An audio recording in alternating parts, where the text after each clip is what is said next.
we all tend to procrastinate until something is really due and until we know there's a deadline looming. And death is the ultimate deadline. And in some ways, I wonder if death is kind of the universe's sassy way to get us to stop procrastinating. Because imagine if we lived forever, we'd be like, you know what? I'll tell her I love her in a millennium, or I'll finish writing this book maybe in a couple centuries from now. So when you realize the time is limited, it puts a fire under your tush to really do things. And instead of like fear of failure, you have fear of regret that you didn't do it. It switches things up.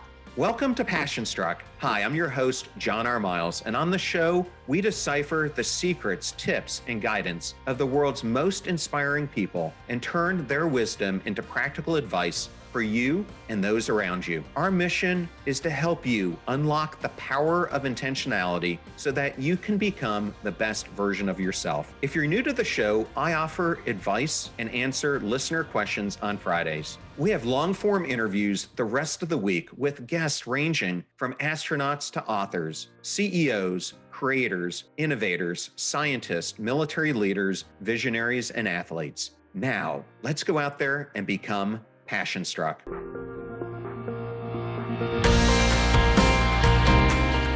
I am absolutely thrilled today to welcome Karen Salmansohn to the Passion Struck podcast. Welcome, Karen.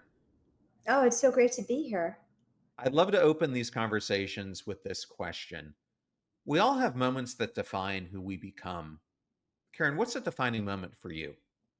I think it was when I was in advertising. My first career startup thing was I was a writer and a creative director in advertising, and I was making money and being successful, but I was not inwardly happy. And there was a saying that we used to say, that our boss would say, if you don't come in on Saturday, don't bother coming in on Sunday, because he made us work weekends and everything. So I kept threatening to quit. And my parents at the time thought that was crazy because I was doing so well. How could you quit? You're doing so well. And I was like, that's how I can quit. Ironically, if I was doing terribly, I'd probably stay. But I figured whatever I'm doing here that's making me so successful, maybe I could take that and apply it to my passions and do what I want. Like the zen of my being would just apply to the next thing. And after they told me to quit too many times, I was old enough that I thought it's not up to my parents, it's up to me. So I quit and didn't tell them for a little bit. And then I wrote my first book. That's why I wanted to quit. And it came out. I sold it to St. Martin's Press. And then it got optioned to be a movie by Marissa Tomei with Miramax. So trusting my inner self and being brave and not listening to my parents or society, what you should do, it got rewarded. And here we are today. I have to ask now, have you ever gotten a chance to meet Marissa? Oh, even that was a strange story. What happened was my first book was a novel, and my literary agent had never sold to the movies. But when we sold it to St. Martin's Press, he asked for a chance to sell it himself to the movies. So I felt so grateful to him and loyal to him. I said, you know what, give it a shot, even though that wasn't his area. So he spent a year trying to sell my novel to the movies, and he couldn't do it. So about a year later, he and I got together and we decided to get a real movie agent. So we got one that was at CAA, and we showed him the novel, and he said, okay, yes, I'll represent you. I love your novel, but you know what? Now it's too late. It's been a year. Write something new.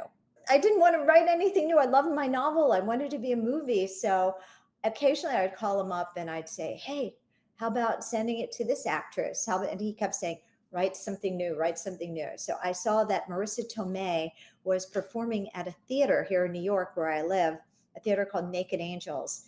So I took my novel and I wrote a little note on a piece of paper and put it all in an envelope and left it. I gave it to somebody at the door of the theater. And I said, could you pass this on to Marissa Tomei?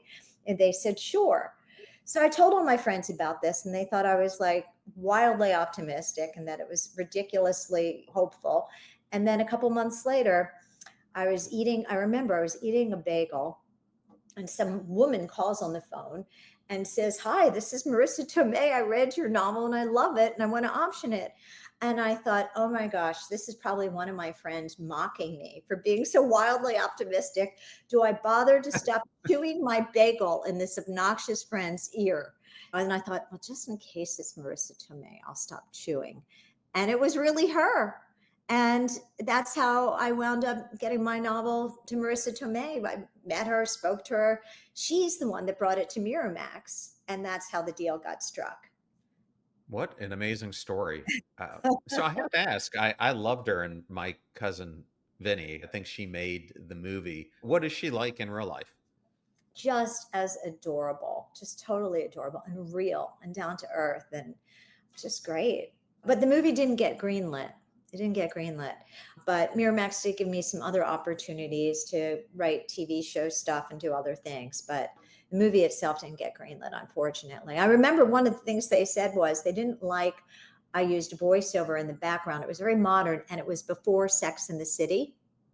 And Hmm. my book had some Sex in the City type of humor and elements. And then Sex in the City came out and they kept using that voiceover in the background.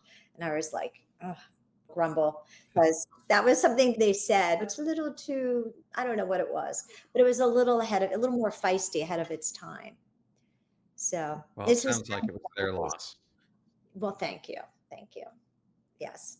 But that's one of my, and I do believe that if I look at everything that has ever gone forward in my career, it's because I did something a little ballsy, that I did something that was, I didn't just give 100%, I gave 150%.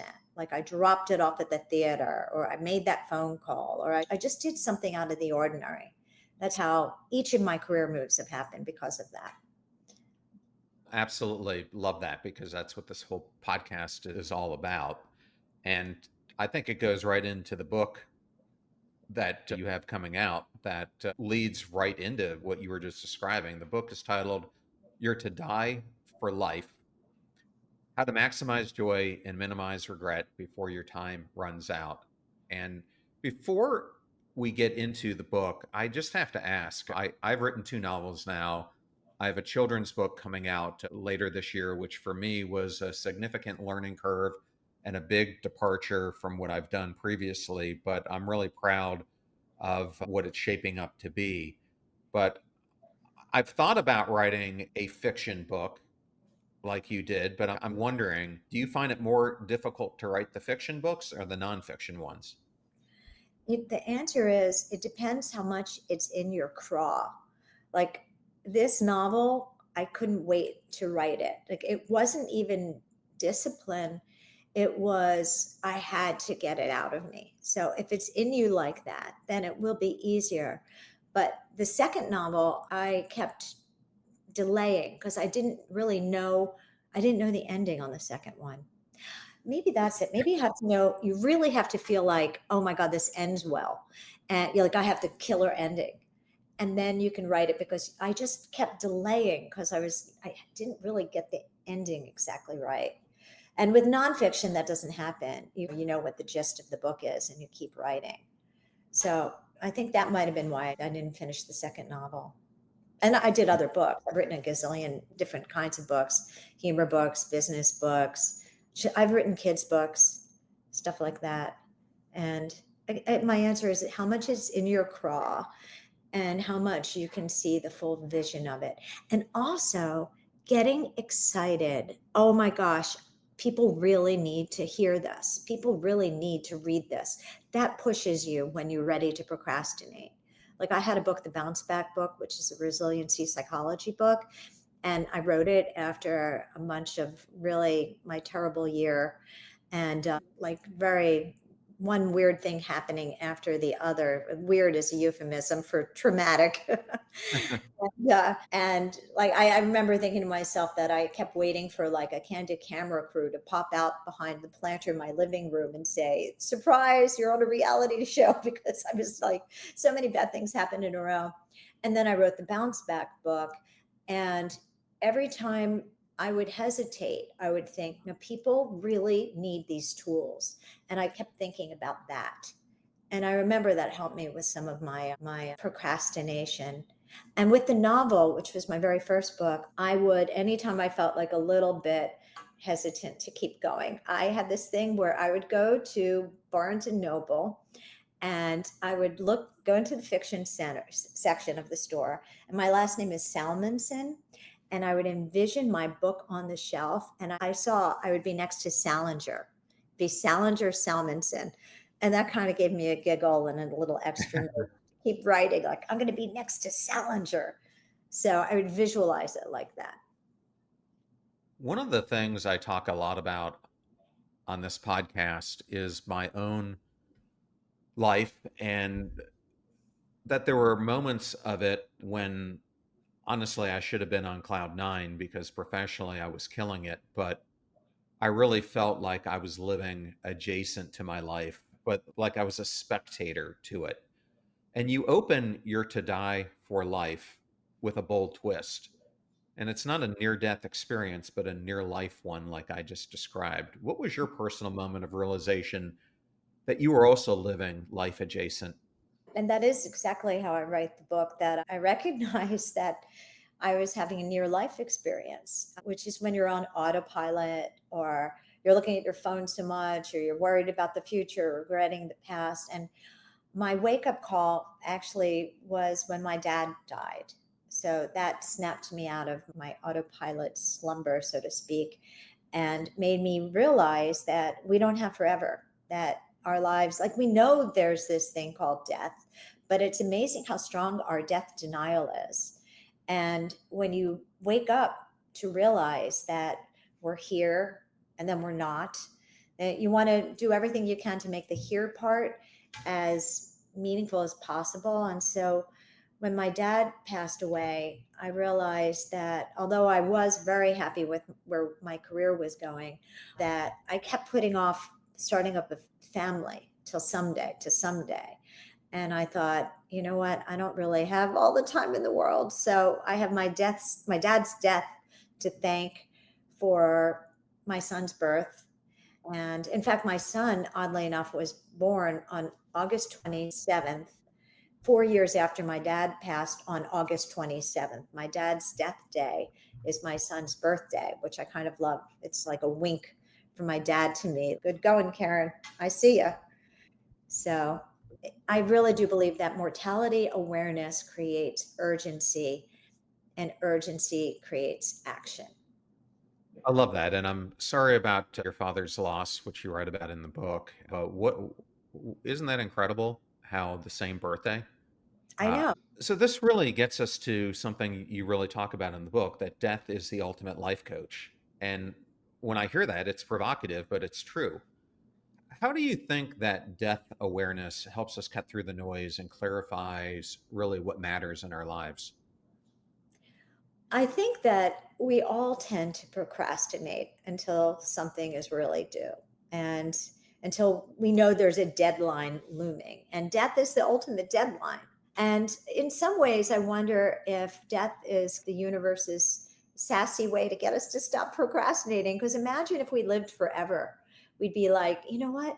I'll tell her I love her in a millennium, or I'll finish writing this book maybe in a couple centuries from now. So when you realize the time is limited, it puts fire under your tush to really do things. And really, instead of like fear of failure, you have fear of regret that you didn't do it. It switches things up. Death puts things into perspective and gets you to hurry up and stop dragging your feet and do all those things that you want to do. Yeah, I agree with you there. And it's interesting because oftentimes we have a bucket list, but we could also have a to die for list, right? Yes, yes. In the book, I talk about how I have a to die list, which is different than a bucket list and different than a to do list. It's like a to do what matters most list, because you could check off everything on your to do list and get to your end of your life and think, oh my gosh, what did I do with my life? Because there's a difference between being productive and living a meaningful life. And so I write a to die list every morning, which has to do with actions that have more meaning and purpose and love and core values in it. And I'll back up and explain that a little bit more. So before I decided on the to-die list, the reason why I decided on creating it was after my dad passed away and I gave his eulogy, I started thinking about what I wanted my life to be. And I thought, you know what, I'm going to write my own eulogy. And so I wrote out my big long-term picture for my life. And then I thought, well, what does current me have to do to become aspirational eulogy me? What bridge habits do I have to do to make sure I get from current me to aspirational eulogy me? And then I reverse engineered it. And in my book, I help people to write their eulogy, which is something that I know a lot of people might have like some creepy crawly feelings about, right? So I make it easy on you. I created like this template, this Mad Libs type template where you fill in the blanks. So it's very easy to write your own eulogy. And then I'm going to give you a little spoiler here, which you can still read the book. It's just a slight spoiler that the blanks in the eulogy are core values. Because when you get to your end of your life, the way that you're going to think, yes, I give my life a 10-star Yelp review, is if you've done everything you can to be your highest potential self. And the way you get there is with core values. So my to-die list has core values in it. It has identity-based habits based on core values. So I think about what my top core values are. So for me, it's being authentic, being brave, being curious. I have a whole bunch of them. And then I ask myself the following question: who do I need to become to get everything I want in my life? And that could be based on the eulogy. Or if I'm having a goal that's more in my present, like what I need to do that month, or a problem, like who do I need to become to stop fighting with my son? Who do I need to become to finish that second novel? Who do I need to become, right? And then I think about the core value. Loving, I want to be loving, I want to be disciplined. And then I add that to the habit. And the reason why I do this is my background. After I quit my job in advertising, I learned everything about behavioral psychology. So my books that I've been writing before this one, and including this one, include behavioral psychology techniques in it. And so there's this whole study around identity-based statements that when you link your identity to a habit, you're more likely to do it. And we do it right now without even knowing we're doing it. For example, if you think I am sloppy, you're going to do the habits of a sloppy person. If you think I am neat, you're going to do the habits of a neat person. If you think I am brave, you're more likely to do the habits of a brave person. And if you don't, it creates what's called cognitive dissonance. So you want to remind yourself of your core value, and then that will motivate you to do the habit more. For example, in my book and with my clients even, I really talk a lot about being loving. That's a big core value. And if there's some difficult, complicated relationship you have with a parent, you remind yourself of your core value. I am loving. And so I call my mother, father, sister, brother once a week or whatever. And you remind yourself to try to be that core value, then you're more likely to do the habit. And those are the things that go on your to-die list. You might not be aware of this, but the whole foundation of this podcast is based on behavioral science. So I really look at choiceology, and that it's the choices that we make, the micro choices, I call them, really are the ones that determine the outcomes that our life amounts to. And so I've had, at this point, over 75 behavioral scientists on the show, everyone from Angela Duckworth to Amy Oh, wow. Edmondson to Annie Duke to Brian Lowry to Katie. I might have said Katie Melkman already, but a lot of those folks, because to me, behavioral science is a little bit different than neuroscience in that I think it can change your direction much quicker if you take action on the principles. Yes, I completely agree with that. And then I'm so now I was glad to be here. Now I'm extra wildly glad to be here.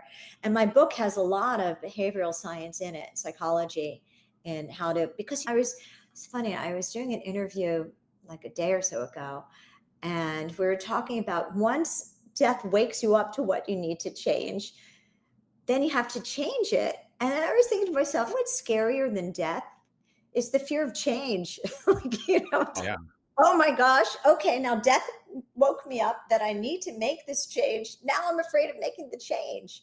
So I thought that was like interesting as I was talking about it. That was a new thought for me, that change is actually scarier than death itself. So, how do you make change more inviting? So, I have little baby steps to do that in the book as well. I'm going to talk about one of those here in just a second. But before that, I just wanted to reiterate why this book is so important. There's a Cornell professor named Tom Gilovich. I'm not sure if you've heard of Tom. Yeah, and he has ended up studying thousands of people in their third trimester of life, and he looks at what their biggest regrets are. And 76% of them all have the same regret, and it's not fulfilling becoming their ideal self.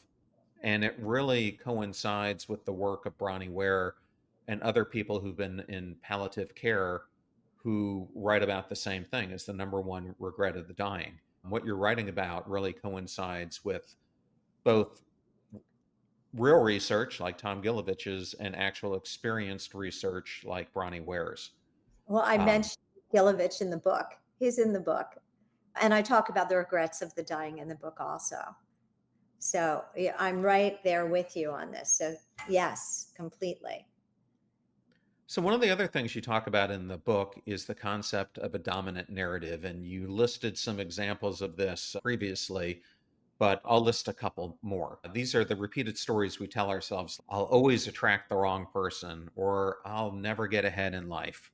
From your perspective, what's the first step someone should take to recognize when they're trapped in a dominant narrative that's negative, and what helps them to start rewriting it?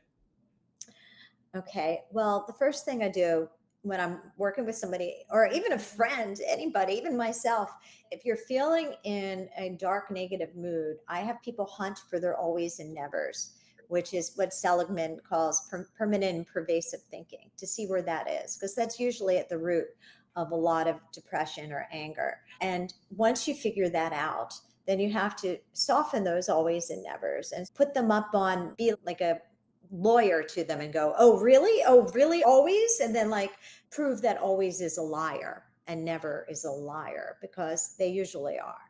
And I actually never say they always are, because then I'm falling into the same trap.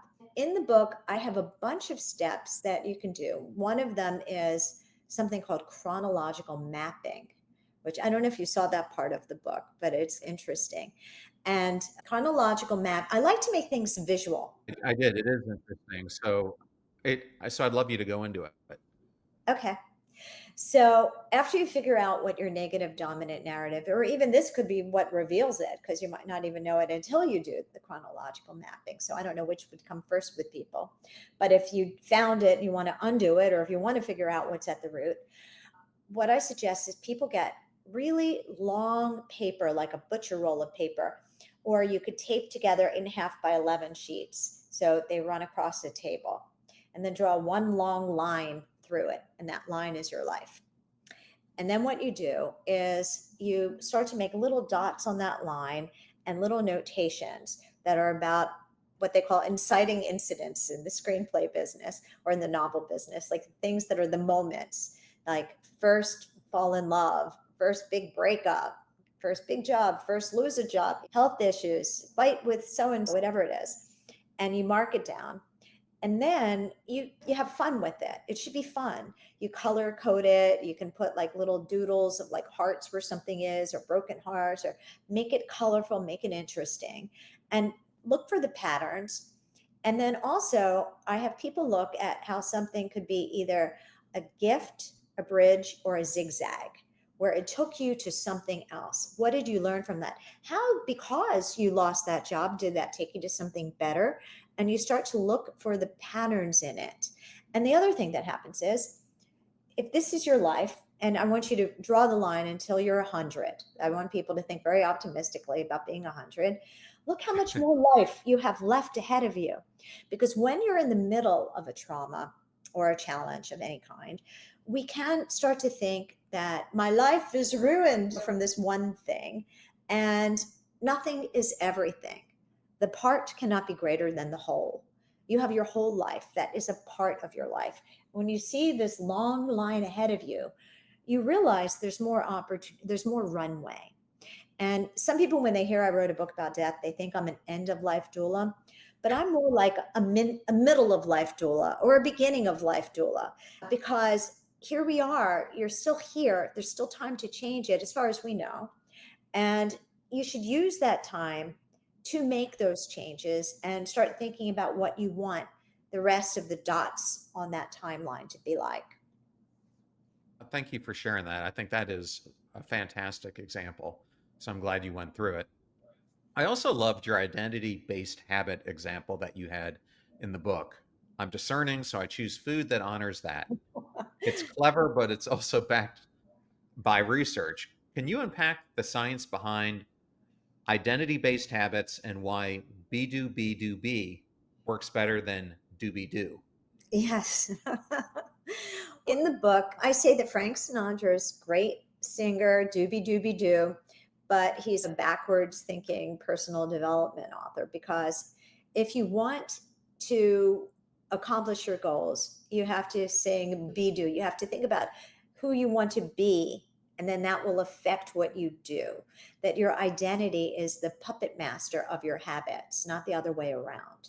So that's part of why I have the core value, the what I create, I am and so I do statements, the identity based statements. And with the discerning one, that happened by accident. I after my son was born, I'd gained a lot of weight, and I was in denial. I kept calling it my pregnancy weight, but my son was like 2 years old. So it was I eat too much crappy food weight, but I was not really aware of that.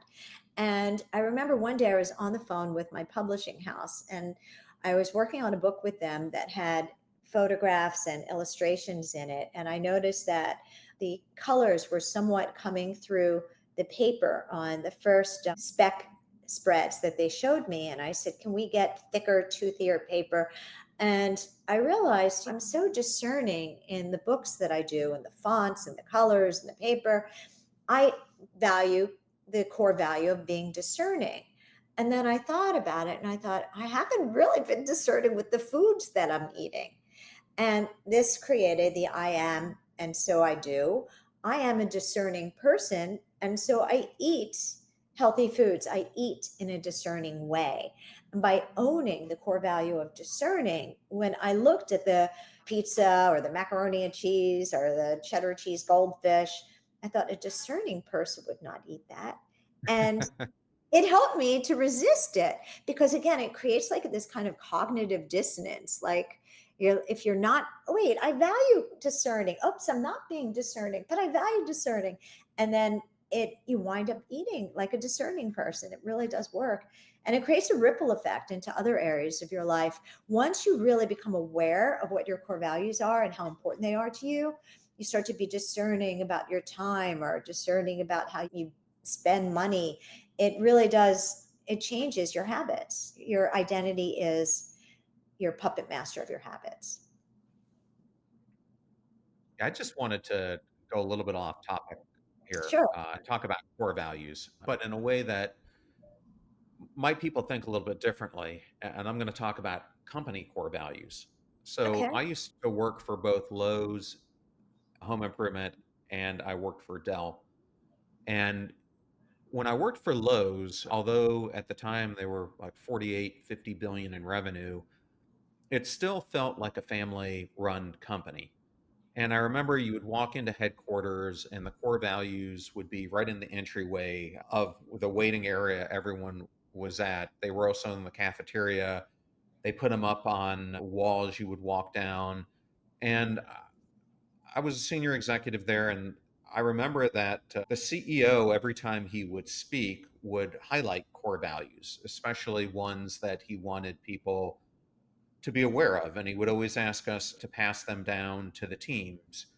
And I remember when I was at Lowe's, people were so proud to be there, whether it was wearing Jimmy Johnson, the race car drivers' shirts who we sponsored, or people just wearing shirts that had Lowe's logos on them, I would say about half the people you would pass were wearing something about Lowe's. And I really think the core values played a big role in that. And then I transitioned to Dell, and although they had core values, they didn't really instill them in the same way. And it really showed up in how people felt about the company. And I remember Hmm. I could go for days without seeing someone at Dell wear a single piece of Dell apparel.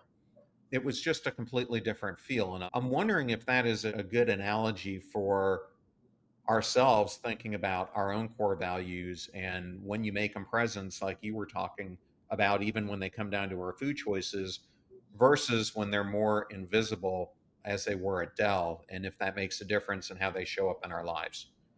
Absolutely. The more you look at that word, the more you're aware that matters to me. That's why you write it down on your to-die list. But I even wonder if you're wearing the company logo, if that makes you feel closer to the company, identify like a tribe member, a family member of the company, and thereby it makes you subconsciously care more about the company because you identify so strongly with the company because you've emblazoned it on you. So you feel like you are family there. And so thereby you care more. And that kind of makes you try harder or something for the sake, because you identify, you're wearing it. I think part of it was that, and I think the other big part, at least when I was there, is that they were constantly talking about the customer. That was a CEO removed, so I can't speak to Oh, the gentleman who's there now and what the culture is. But I did notice that as we switched from Wilkesboro, which is where the company started, to Mooresville, just north of Charlotte, where it's now based, things started to shift with the culture. So it's been a decade removed, so I'm sure it's much different now. yeah. Well, going back to the book, in sections that you have in chapter 7, 8, and 9, you go through your daily life. And in chapter 7, you go into the morning routine. And in chapter 8, you go into the midday integrity slump. And you call it the number one enemy of a fulfilling life. And I want to start here instead of the morning routine because I think this is an important one. You write that most of our biggest regrets come not from ignorance, but impulse, from choosing what's easy in the moment instead of what's meaningful in the long run. How can people start recognizing those small, silent decisions that I referenced as micro choices in real time? And what's helped you the most in strengthening your own greater than muscle? Okay. I love this. I love this whole topic. I love Aristotle. I'll just get it out there. And I love Aristotle's philosophies and Stoicism and all of that. And Aristotle, he actually makes a lot of, I write about him a lot in all of my books, and he makes a big appearance in this book in particular. And I talk about how he believes that you should begin every project with the ends in mind, including that gigantic project called your life. And he says that he thinks that everybody should think about how they want to feel on their deathbed and then reverse engineer it. And he said that a lot of people, the reason why they're unhappy is they confuse pleasure for happiness, hedonia for eudaimonia. And pleasure, hedonia, is about impulse driven joy. And it's more of the enjoy now, struggle more later. And eudaimonia is more about fulfillment and it's more about struggle a little now, but enjoy a lot more later. So, in order to really live a meaningful life, you have to really tap in more into the eudaimonia. Now, Aristotle was not against hedonia, he was more about doing everything in moderation. So, he definitely believed that we are sensory creatures and our soul needs pleasure, it needs some hedonism, but in moderation. So when you're in the moment during your day, the problem is we start off our day strong, thinking like, I have it planned, I'm going to be my best self today. But then life throws things at you. It's like an obstacle course, and you can forget about what you agreed to in the morning. So you have to, I use what I call the greater than sign. This is in the book. The little greater than sign It looks like this in math, where the little pointy tip means less than and the open part was greater than. And you ask yourself in the moment, which is more important to me? Which is greater for me? So let's say it's Netflix or writing that second novel of mine. I bring out my little handy dandy greater than sign, which is more important than me, important to me. And you ask yourself those questions throughout the days and you pause, and it's about pausing. So there's speed bumps. You have to create speed bumps in your day to slow down.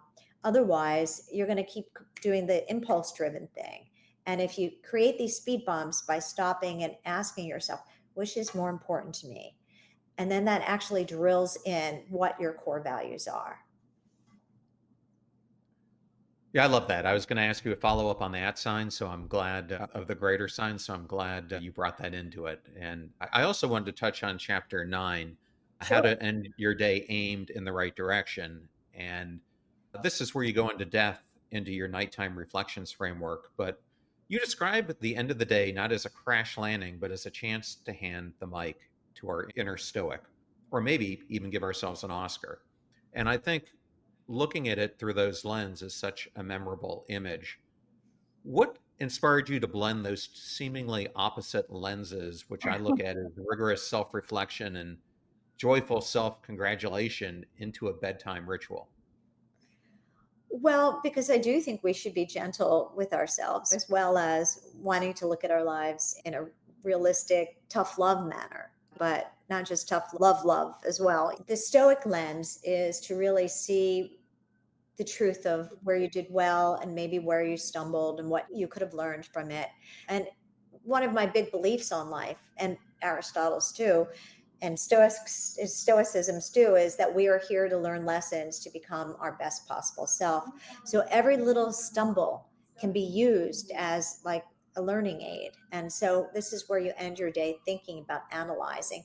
And then the Oscar lens is where you talk to yourself about what you're grateful for and you celebrate the things and the people. And then you think, maybe I want more of that. So it helps you to recognize that as well. So, one of the most poignant lines I found in this chapter is when you say, we lose authorship of our lives line by line. And I think it's a powerful reminder of how our days slip away when we don't pause. What's one question a listener could ask themselves each night that helps them reclaim that authorship? What did I learn today? How can I learn from something that happened today? Would be something. And also, what was my most meaningful moment today? What was something that I'm grateful for today? Who am I grateful for? Who do I need to let know that I'm grateful to them? What do I need to do to celebrate this person even more so? Things like that.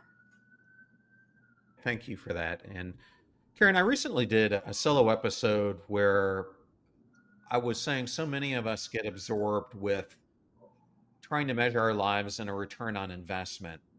And I made the case that I think we're starting to measure the wrong things, and that what we should really be looking at is a return on our energy, which gets into our emotions. And I'm using this as a lead into your chapter 20, which is titled Love in the Time of Emojis, Seeking Emotional Depth in a Busy World. And you write in this chapter that deep quality relationships are not just the icing on the cake of life, they're the whole damn cake. So, in a world where we've replaced heart to hearts with heart emojis, what do you believe is the most overlooked but transformative daily practice for rekindling real connection? Active listening, really listening. Too many people talk. I think it was Fran Lebowitz who said the opposite of talking isn't listening. The opposite of talking is waiting. Like you're like waiting to get our turn in there. And also, even now that I'm thinking about it, it's not just the waiting part, but it's the trying to impress part. Too many of us are wearing masks or we're doing our what the same version of what we do on an Instagram highlight reel. We're like showing up for coffee and we're bringing like the promo folder of our lives and setting it down rather than really talking vulnerably from our heart. And you shouldn't be talking vulnerably to everybody, but your inner circle, you should be. And And in the book, I realized in the very beginning when we spoke about writing a book and knowing how the book's going to end, like I knew how this book was going to end. But as I wrote it, it became more and more clear to me that what makes for a meaningful life is meaningful relationships. That is one of those things that, and you know that, like you could know you are what you eat. You think that. But when you really know it, that's how I walked away from writing this book. Meaningful relationships are really, that's the whole everything of life. And then from there, being of service is also, and meaningful experiences and self growth. But Yeah. meaningful relationships are so key that we really have to put more effort into it. I couldn't agree with you more. And I have been focused for the past few years on art and science of mattering because I think we are facing a mattering deficit, and the repercussions of it are loneliness, hopelessness, and a whole list of other symptoms Yes. that we're seeing become huge epidemics across the world. I love that phrase, mattering deficit. I love that. And I agree with you completely. Definitely. If I have it correct, Karen, the chapter I was just quoting is where you brought Bronnie Ware in, who we discussed earlier, because as you rightly pointed out, 3 of the 5 regrets of the dying are about connection, about our relationships, which is why this matters so much.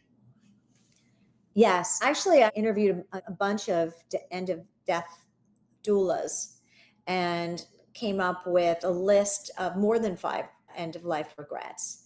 And I reference a bunch of different people that are experts in end of sitting with people at the end of their lives.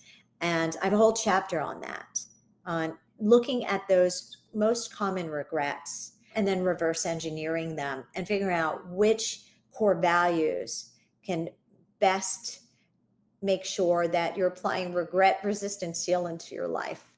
And I reverse engineer those. And then I give people I am and so I do statements to help them, like pre-written I am and so I do statements for them to put on their to-die list to make sure that they're doing them, that they're living a life with purpose, that they're spending time and really listening to the most important inner circle people in their lives. And I give them their own in case they can't brainstorm it. I make it easy on people because some people like to read a book and use it as a workbook and journal, and some people are just make it simple, please. What are some things I can put on my to-die list? So I do it. I have both. I have prompts if you want to do it yourself, and then I have my suggestions in case you just want me to give you what's been working for me and for my clients. If a listener right now feels like they're stuck in a near life experience, but they don't know where to begin, what's the smallest possible first step you'd offer them? I actually have something in the book about doing a life audit and seeing where the what I call the crap and clutter in their life is. And I have journaling prompts for that because they have to really figure out where are the areas that they're most stuck in a near life experience. So is it at work? Is it at home? Is it with friends? And try to figure out what those areas are. For that reason, one of my favorite core values is the word curious, because if you're curious, then you're going to want to look at things like, why am I stuck in a near life experience? What can I do to break out of this? What am I supposed to be learning here? Why am I programmed this way? What happened in my past? So it really does involve a lot of what I call contemplation. Karen, I wanted to end in your last chapter, and you write, you know that expression, the more things change, the more they stay the same. And you say, well, Aristotle, who you've brought up previously, said it first, but he said it in his own particular style. He believed that the universe was in a state of constant motion, you write, always changing, always evolving. However, there's one thing that never wavers, what he calls entelechy. I'm not sure if I'm pronouncing it correct, but it's your unique to you highest potential, something that's always waiting for you to tap into it. So, my question for you is your book isn't really about death, it's about fully living, playing Mm. into what Aristotle said. If you had to sum up your message in one tweet for the audience, what would it be? Well, just from that, do actions your soul can be proud of. that, oh, here's one that I do say in the book. This is memorable. The soul is your G spot for happiness, that we're really here to grow who we are. So that way, no matter what happens to you, you tell yourself, this is for the education of my soul. And if you don't like the word, not everybody responds to the word soul. And quite frankly, I'm a little more psychological than I am spiritual, but I still love that word, soul. But you could call it core self. It doesn't have to be soul, whatever your core self. This is the education of your core self. And so, no matter what happens to you, it can help you to grow into your best self. And the end of your life is not going to be about all the mistakes you made. It's going to be about all the growth you had and all of the lessons that you learned. So, it's a reframe in that direction. I love it. Karen, I know you've had millions of books sold and everything else, and people know where they can buy the books, but where can people learn more about you? Thank you. Well, my last name is Salmonson. Everybody mangles it and says it. So to make things easy, my website is notsalmon.com and my Instagram is notsalmon. And then I do have a website based on my book called you're to die for life.com, because that's the name of my book, You're to Die for Life. And You're to Die for Life is available everywhere bookstores are sold, and even in some places like gift stores and all of pretty much Target and Urban Outfitters, all of those places.